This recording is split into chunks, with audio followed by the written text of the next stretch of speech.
contest one winner? Inspirational romance sad. I open my eyes. I am readying myself for the morning. A golden cheekbone lined by the rising sun, beautiful in its simplicity. I touch it, once, her skin warm under my fingers, a reminder of how alive we are. How young we are. We are teenagers. Our hands are clumsy, too big for our skinny limbs, not sure where to go or what to think. These hands hold pens, and books, and dreams. We discuss the future in vivid colors, full of blossoming hope of what it could hold. Neither of us say it, our lips tied by the thin string of fear, but our dreams involve each other. Neither of us knows what love means, our kisses fueled by wandering hands and inexperienced tongues, but I know the lines of her face better than I know the words of my textbook. Neither of us knows anything, but we know each other. We grow, as all things do, messily, with anger and lust and tears. She holds the neck of a bottle of beer, her head titled back, laughing into the night, her cheeks flushed. She is brighter than any star, and I wonder if I could replicate the jewels in her eyes, and make them into a jewel for her finger. I smile, small, and take another sip. I know that she is the one. Our wedding is small, but loud, screams of joy echoing from every lively corner. Her mother gives me a talk, my mother gives me a heart attack. All I can feel is the creases of her hand enveloped in mine, and the sweet press of her lips on my face. I do. You do nothing, she screams at me, waving at the dirty dishes lining every corner of our rotting kitchen. She is tired. I am tired. We both know it is not each other we are angry at, but the bank, the debt, the crushing weight of the tiny house. I bite my cheek. It is both my fault, and hers, and neither. She still crawls into our bed, and hugs me tight. I still make her coffee in the morning. It is a test, and we have passed. The first one is a surprise, with delighted screams and happy tears at the start, and terrible screams and pain-filled tears at the end. But she is alive, and our child is alive, and they both nestle deep into the lining of my heart and refuse to let go. Surely my heart will run out of space for any more love. I was wrong. We have two more, and it still makes room. The children grow fast, faster than we ever did.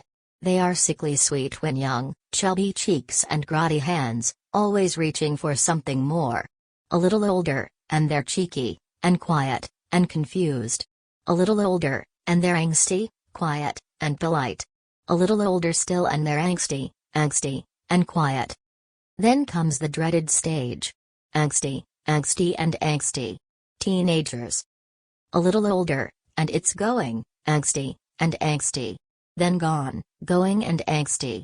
Then gone, and going.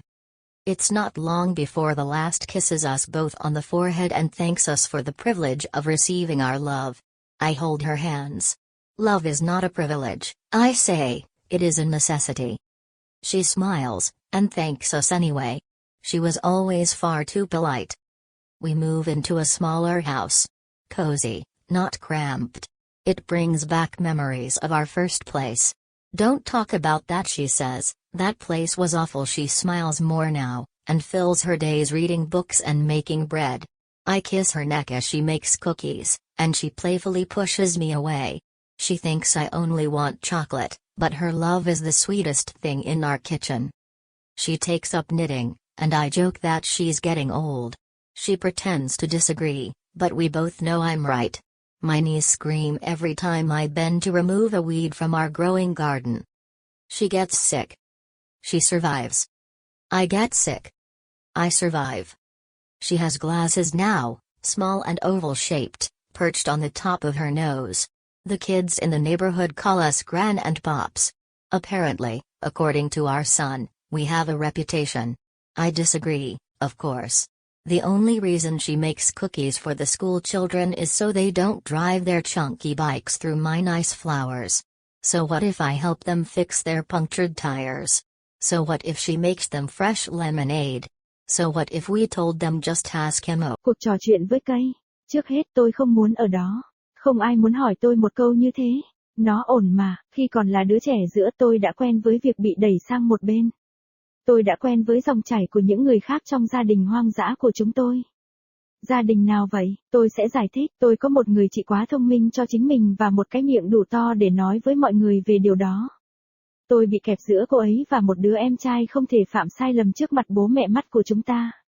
Tôi không có ý nói xấu như vậy, trung thực.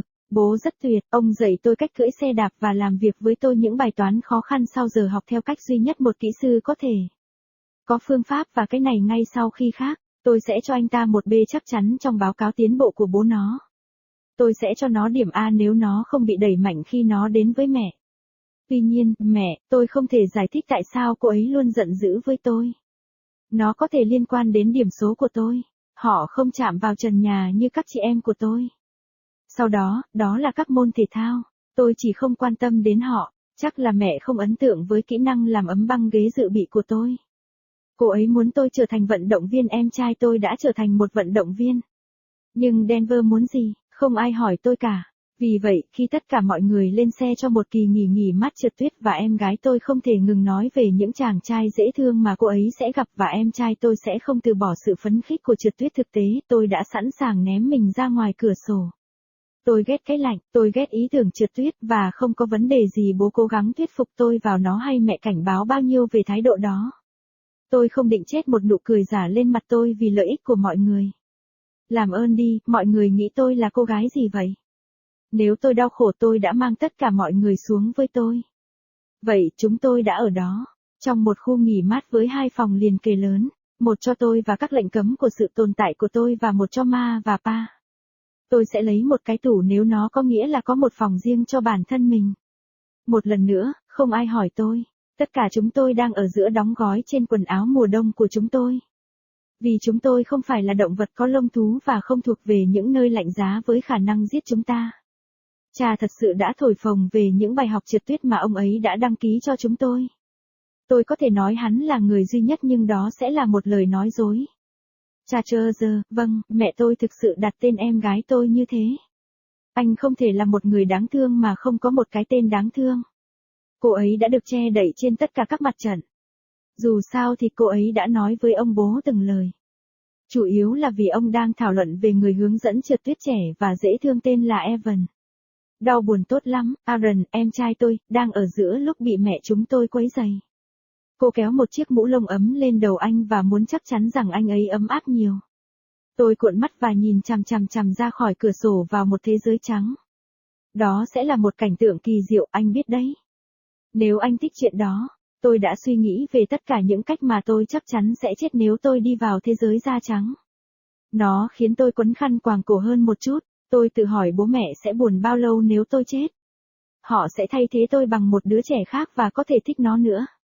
Cha Charles thậm chí không để ý đến đó là một người chị khác. Aaron tốt, anh ấy có thể nhớ tôi một chút. Chúng tôi đã có nghi thức sáng sớm của chúng tôi lẻn vào phòng khách để xem phim hoạt hình buổi sáng sớm nơi chúng tôi ăn thức ăn mẹ nói với chúng tôi không quá. Đứa trẻ hoàn hảo mà họ thay thế tôi sẽ không làm những việc như thế với nó. Để nói rằng ngọn đồi, núi thay, là lớn là một cách nói thấp. Tôi nhìn chằm vào cái vạ với sự hoảng loạn tuyệt đối trong ngực tôi trong khi người hướng dẫn đi qua mọi thứ. Tôi đã cố gắng lắng nghe nhưng bị phân tâm. Suy nghĩ bố mẹ dũng cảm thế nào vì đã kéo tôi ra đây sau thất bại trượt băng 3 tháng trước. Tôi đã quét sạch rất tốt anh bạn, và tôi mang theo một nửa số người trên sàn nhà xuống với tôi. Một chuyến đi cấp cứu và một cái vôi neon sau đó, và tôi có một bà mẹ với khói bốc ra từ tai cô ấy. Ý tôi là anh sẽ nghĩ người phụ nữ đó nghĩ là tôi cố ý làm thế. Người hướng dẫn đã cho